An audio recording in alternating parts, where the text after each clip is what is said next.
Thunder Rides depende sa VNC06. estado mo sa buhay. Irerespeto ka nila base sa pinag-aralan mo. Irerespeto ka nila kung napapakinabangan ka.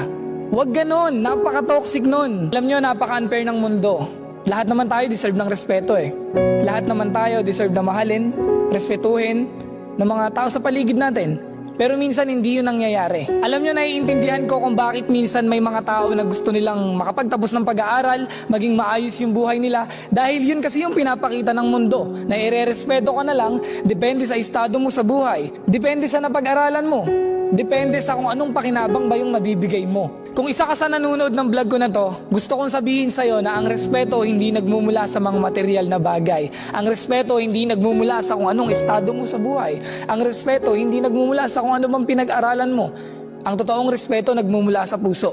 Kaya deserve nating lahat na respetuhin yung mga tao sa paligid natin. Dahil people nowadays, ererespeto ka na lang nila kapag maganda yung estado mo sa buhay. Kung ang respeto mo ay nagmumula sa puso, hindi malabo na mabigyan mo ng respeto lahat ng mga taong nakapaligid sa'yo.